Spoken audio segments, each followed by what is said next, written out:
वित्त मंत्री निर्मला सीतारमण 1 फरवरी को मोदी सरकार का 10वां और अपना चौथा बजट पेश करेंगी।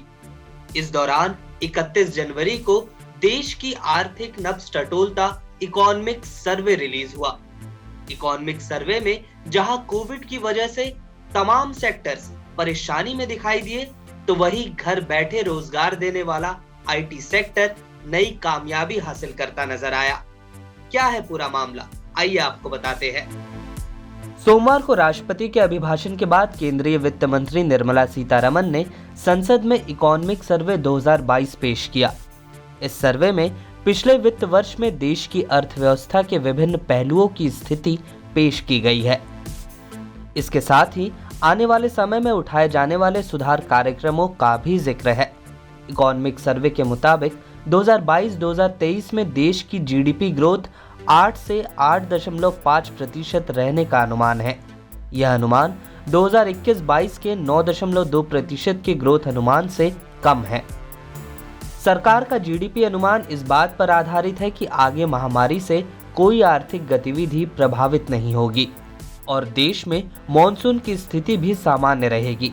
इससे यह अनुमान लगाया जा सकता है कि अगर इस साल मॉनसून या महामारी का कोई प्रभाव आता है तो जीडीपी पर विपरीत असर पड़ सकता है।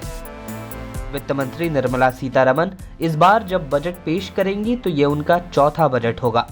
इस साल उनके सामने एक बार फिर कोरोना काल में देश की अर्थव्यवस्था की रफ्तार बनाए रखने की बड़ी चुनौती होगी।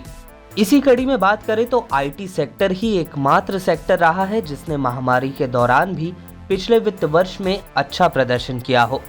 आईटी सेक्टर ही एक ऐसा सेक्टर रहा है जिसने पिछले वित्त वर्ष में बाकी सभी उद्योगों को संभाला है। बजट 2021-22 में वित्त मंत्री निर्मला सीतारमण ने भारतीय आईटी कंपनियों और आईटी इंडस्ट्री को बढ़ावा देने के लिए कोई विशेष घोषणा नहीं की थी, लेकिन इस बार आईटी सेक्टर को रिस्क कैपिटल के मोर्चे पर राहत देने के लिए टैक्स छूट की उम्मीद है। आईटी कंपनियों के ज्यादातर एम्प्लॉय इस वक्त वर्क फ्रॉम होम कर रहे हैं। इस वजह से वर्क फ्रॉम होम के लिए नई पॉलिसी बनाने की भी मांग है, जिसके जरिए ऐसे एम्प्लॉयज पर टैक्स का अतिरिक्त भार न लगाकर उन्हें कुछ राहत दी जाए।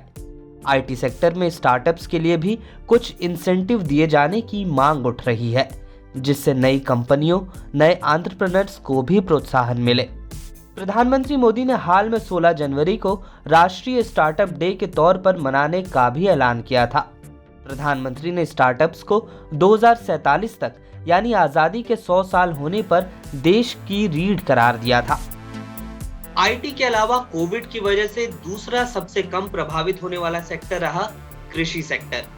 बाकी तमाम सेक्टर्स ने कैसा परफॉर्म किया 2021-22 में, आइए एक नजर डालते हैं। 2022 में किसानों की आय दोगुनी करने का वादा करने वाली सरकार के मुताबिक वित्त वर्ष 2021-22 में कृषि सेक्टर की विकास दर 3.9% रही। इसे लेकर संसद में वित्त मंत्री निर्मला सीतारमण ने कहा कि किसानों की आय में जो भी वृद्धि हुई है उसका श्रेय किसानों द्वारा की जा रही पारंपरिक खेती के अलावा पशुपालन, डेयरी और मछली पालन जैसे खेती से संबंधित क्षेत्रों को भी जाता है। वित्त मंत्री ने साथ ही छोटे किसानों की उत्पादकता में बढ़ोतरी के लिए कृषि तकनीक के प्रयोग की भी बात कही। इसके अलावा इकोनॉमिक सर्वे में 2021-22 में इंडस्ट्रियल सेक्टर के लिए 11.8% की ग्रोथ का अनुमान रखा गया है। तो वही कोविड की वजह से अगर किसी सेक्टर को सबसे ज्यादा नुकसान की बात सामने आई है तो वह है सर्विस सेक्टर। 2021-22 में सर्विस सेक्टर की ग्रोथ रेट 8.2% रहने का अनुमान है। इन सब के बावजूद सरकार डिसइन्वेस्टमेंट टारगेट से लेकर जीडीपी ग्रोथ जैसे कई मोर्चों पर 2021-22 के लिए रखे गए लक्ष्यों से काफी पीछे चल रही है। इसका असर 2022-23 के केंद्रीय बजट पर भी देखने मिल सकता है। सरकार ने वित्त वर्ष 2021-22 के बजट में 1,75,000 करोड़ रुपए के विनिवेश का लक्ष्य रखा था। इसमें 2 पब्लिक सेक्टर बैंक और 1 जनरल इंश्योरेंस कंपनी का विनिवेश शामिल था। इसके साथ ही सरकार ने एलआईसी के आईपीओ की भी बात कही थी। चालू वित्त वर्ष में सरकार विनिवेश से अब तक महज 12,000 करोड़ रुपए ही जुटा सकी है, जबकि सरकार ने 1,75,000 करोड़ रुपए जुटाने का लक्ष्य तय किया था। सरकार चालू वित्त वर्ष में LIC के IPO की प्रक्रिया पूरी करने की कोशिशों में लगी हुई है। हालांकि जानकारों के मुताबिक अगर सरकार इसे पूरा कर भी देती है तब भी वह अपने विनिवेश लक्ष्य से काफी पीछे रह जाएगी। कोरोना काल में देश की आर्थिक हालत ठीक रखने के साथ ही मोदी सरकार की नजर 5 राज्यों में होने वाले विधानसभा चुनावों पर भी होगी। ऐसे में यह देखना दिलचस्प होगा कि 1 फरवरी को मोदी सरकार इन तमाम मुद्दों को कैसे साधती है। इस वीडियो में फिलहाल के लिए बस इतना ही, और बजट से जुड़ी तमाम जानकारियों के लिए और देश दुनिया की तमाम जानकारियों के लिए बने रहिए लोकमत हिंदी के साथ।